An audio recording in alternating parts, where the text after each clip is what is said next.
My name is Krystal Barnett. I have two students who are in private schools currently right now. I'm from the 21st Ward, and I wanted to talk to you about what happened when my son was 4 years old and he enrolled in the only school in the city where I live that was an independent school. There was 101 applicants to that school, and my son Malachi got that seat. But I often thought about now, 14 years later, my son's in 11th grade. My daughter is now in the 3rd grade at that same school. What happened to those other 100 applicants that didn't get the opportunity to go to City Academy and get to experience what my son has now experienced? He is in one of the number 6 schools in Missouri right now, and he's doing well. But I often think about what happened to those children who didn't get that opportunity and where they are now. When Malachi was born, it was 21 other women pregnant with me at the same time. All of our sons and daughters are now 17. When I checked back in with them 17 years later, only 6 of them are doing well. 9 of them are in jail. 2 of them have died, and some of them are just out of school and working. And I often think about if they were one of those 100 who didn't get the opportunity to go to independent schools. When it comes to parent choice, or making decisions for us without coming down to find out how we all feel, I would beg to say that a lot of people in our demographic don't even understand what independent schools would offer. They don't even understand how independent institutions work. And the first thing they think when they hear about independent institutions is that it's something that they can't afford. So Bill 1733 to me gives people options to take money off the table and just look at what's the best fit, wrap around resources and opportunities for their children. I often wonder where my son would be had we not had that school open in our neighborhood. Consider that in my neighborhood, there aren't any good schools. The only choice for me at 19 would have been to put my child in a school that I know wouldn't have educated them well, or send them to the school that I went through DSED, that treated us like shit and didn't educate us well there either. So I'm grateful for the independent school option that they put in St. Louis City in my ward, because it gave students who never had an opportunity to see what independent school education could be like a chance to do great. And now I look at my son who's getting ready to graduate next year, and I don't have to worry about whether he's going to get into college. I know he will. I don't have to worry about whether he was educated well. I know he is. He's a child that plays 4 sports. His GPA is a 3.7. He's at John Burroughs, and he's on the fast track to any college he wants to go to. And it's because I had the opportunity to do so. But those other 100 people did not. When we think about the value of a child, it can't always be about budgets or how it's going to affect Missouri. Missouri, I don't really care how it affects Missouri. I want to ask Missouri, how many more kids have to die before you understand that we need choices? Non-choices in our demographics means death. When you close doors to things that our kids need without people knowing everything they need to know to get to those things, that's a fast track to death for us. We don't have a whole lot of avenues to keep going down and then go make difference. There is no difference. You dealing with people in my demographic that work 2 jobs. They might have 5 or 6 kids at home. When you give this option for them, they can put all their kids in safe places, know that they're being educated well, and not have to worry about the safety of a student. I don't care what school it is. I fight for academic excellence, quality, and equity for all children. That means through whatever choice their parent decides. Even if it's not independent schools, or it's a Catholic school, or it's a virtual school, or whatever school they want them to be in, the what I fight for is that no matter where they are, they're getting quality. And the truth about the matter is that these schools don't offer quality in everyone's demographic. There are students in schools that are failing. How do you have 86% graduation rates in some schools but 20% reading proficiency? Those are the things I think about. I came here to speak about Bill 1733 because I know what choice has done for me. I'm not stuck. My kids are not stuck in failure factories like other parents. I'm fighting for all of those families who never had the option of what I had. And this bill opens up a floodgate for people not to have to go back and just choose failure as their only option for their students. And I would think that anybody that's in education understands how education affects your life overall. We can keep talking about and pretending like education doesn't affect every aspect of our lives, but it does. And if we want successful people in our communities and folks who are going to be fast-tracked and do well once they become adults, people that we can trust, because we're getting older. So I would definitely need the people behind me to be educated, because I won't be able to trust that you'll be able to take care of me with basic stuff like literacy. So to me, to open up this thing for 1733 is a gold mine. Because there's tons of people who wish they had other options and was praying for not being trapped in these places. And to me, this is an answer, or a potential answer for them. And it has nothing to do with being black. I know white students who are stuck in failing schools. I know Mexican kids who are stuck in failing schools. People just want options out. And they don't want their options out to be caskets in jail. So all I ask is that you think about it from that perspective. What does it really feel like for a parent who their only option might be public school, and the only public school in their demographic is failing their kids? And this might be the one thing that can get them out.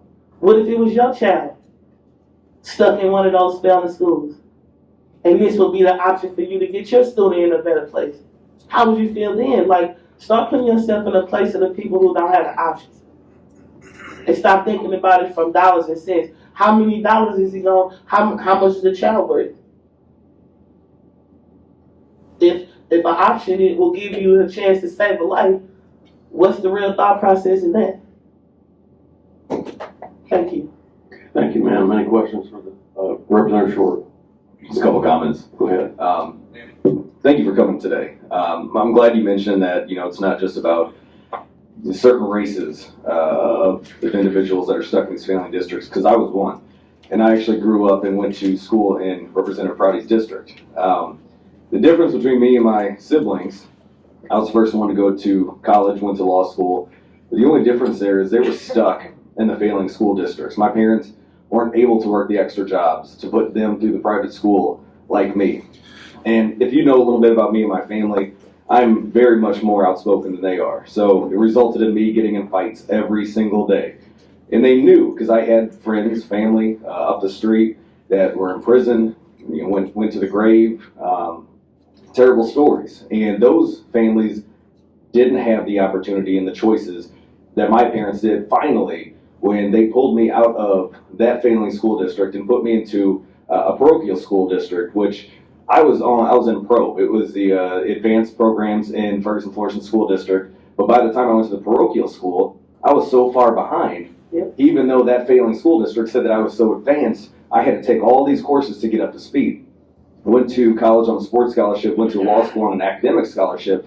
And when I look back at my friends who are now in prison, are now dead, or are now working 5 jobs to, make ends meet because they weren't given the tools that we as legislators promised to give them, it opens up a world of opportunity for me in these committees when we need to expand on what choices can we give these kids. And I think that this bill is one great step in that direction. So I'll definitely be voting in favor of it, because I want every kid to have the same opportunity that I had without their parents working extra shifts, staying at work so they can provide for me rather than me see them. They were able to send me to a different school district by working a little bit extra. So I think, depending upon where you all sit on this bill alone, I think we need to start exploring more options on giving these kids choices. And I think this is a great bill. This is the first year that I've sat in this committee, but I think my position growing up in Ferguson in a failing school district, having to go through the parochial school system just to get ahead and get by and become the first member of my family to actually go to college and go to law school. And now I have the opportunity to send my kids to whatever school I want to. Not everybody in the state has that opportunity. I'm fighting for every single person in the state to have that opportunity, regardless of where they live. So thank you for coming today. Thank you. I do want to say one last thing. In places like Carolina, because that's where my cousins live, I do think that if people will help them understand that these are choice options and not obligations, like these are options for you, not like have-tos, then even people would support Senator Prouty and and back in this bill. Like, I think it's just people's not understanding of what these opportunities present that would make them push not to want choice options even for them. We know that even in some of our demographics, both city and county, there's just not good options out here. That's a St. Louis thing. It's a well-known thing.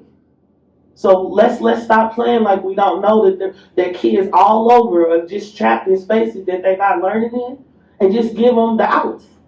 All we're doing is making a highway to get you to where your parent feels like you can do best, instead of leaving you in a space like your mother didn't, that's fast track you to prison or death. I think they would even back her if they understood what this really means. We're not telling you you have to.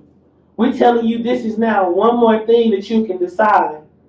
One more thing you can look at. One more thing you can read. Here are the options around you. Here's the way this can help your child. Maybe this is a better place for you.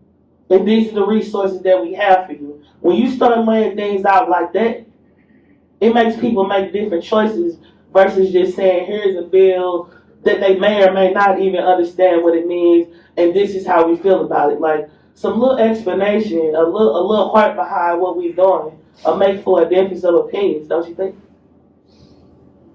Okay, thank you, ma'am. Representative Rogan, go ahead. Thank you for coming forward with your testimony. I grew up in the Normandy School District, and one of the things that just infuriates me the most about this debate is that 30 years ago when I was in elementary school, we had a pretty poor performing district in Normandy. St. Louis City schools had their struggles. Yeah. 30 years later, same stuff, Yes. right? And what do we say? The definition of insanity is trying the same thing over and over again and expecting different results. Yes. So here we are trying to provide people with different options, different Yes. legislation, because we've been doing the same thing for 50 years, and we're not getting different results. No. The students' literacy rates, literacy, right? Like, this is basic stuff. Yes. The stuff that every school is expected to do are low.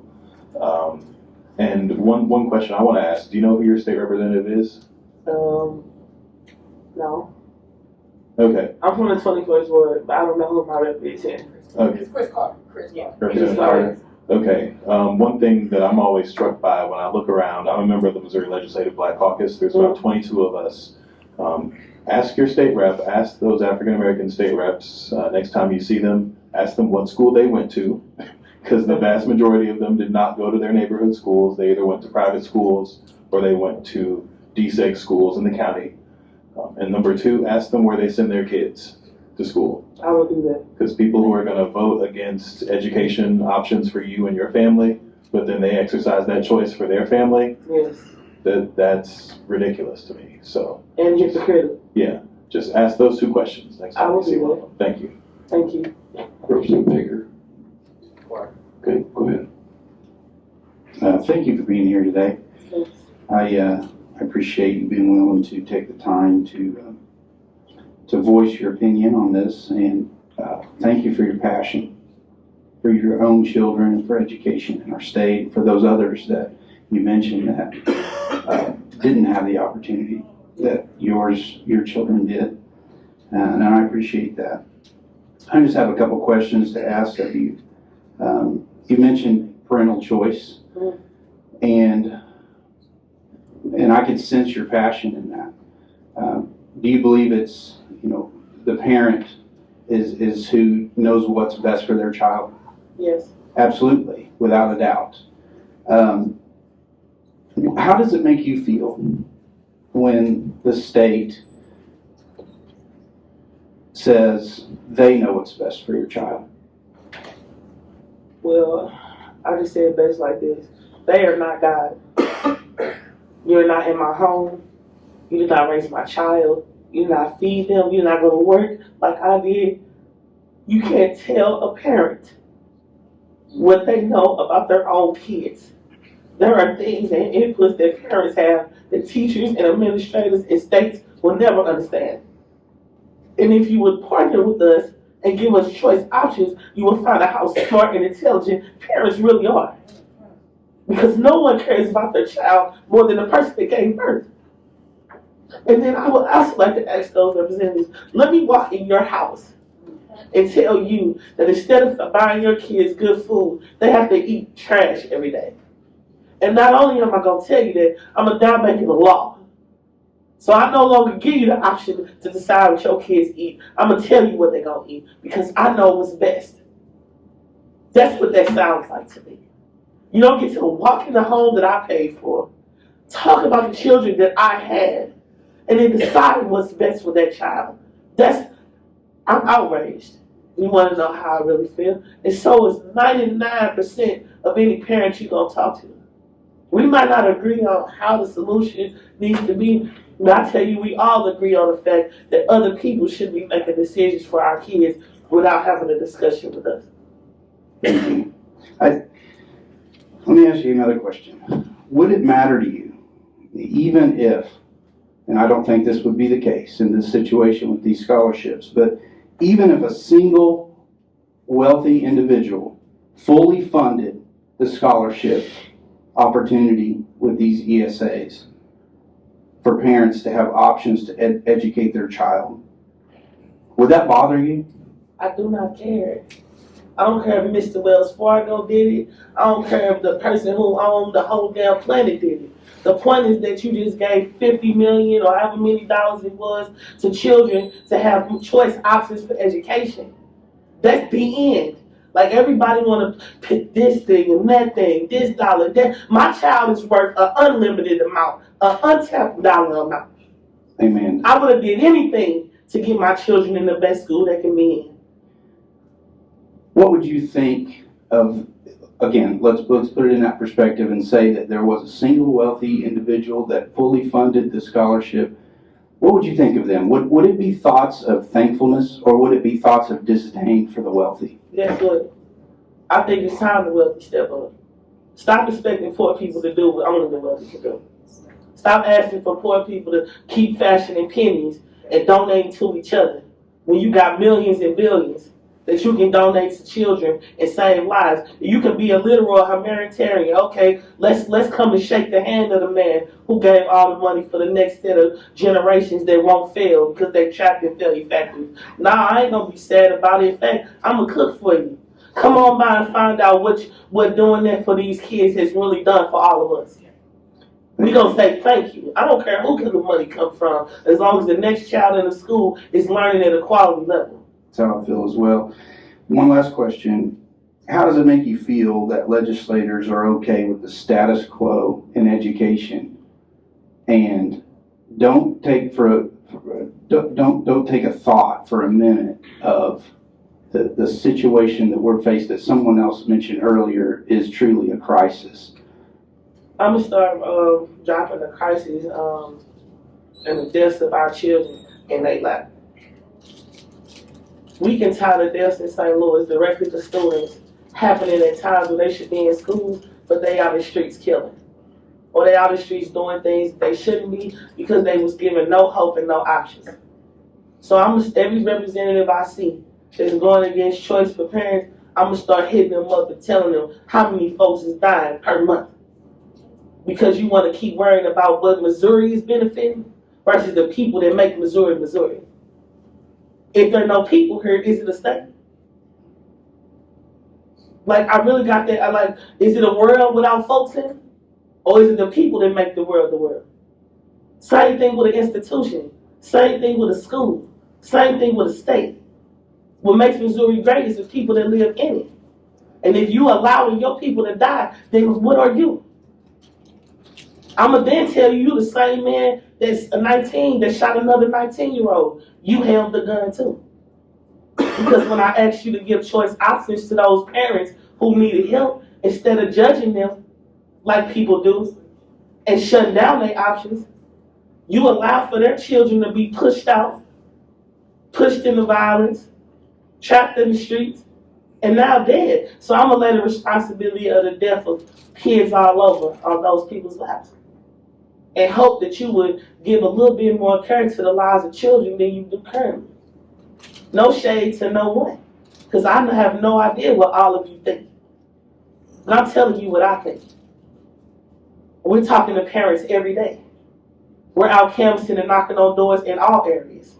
And the consensus is the same. We are all sick of the status quo. We are over our children failing and dying, and we will do whatever it takes to get choice options so that we can save our own kids. Even if that means voting people out. Because at this point, if you ain't about saving the kids, then I'm lost about why you're here anyway. Thank you so much for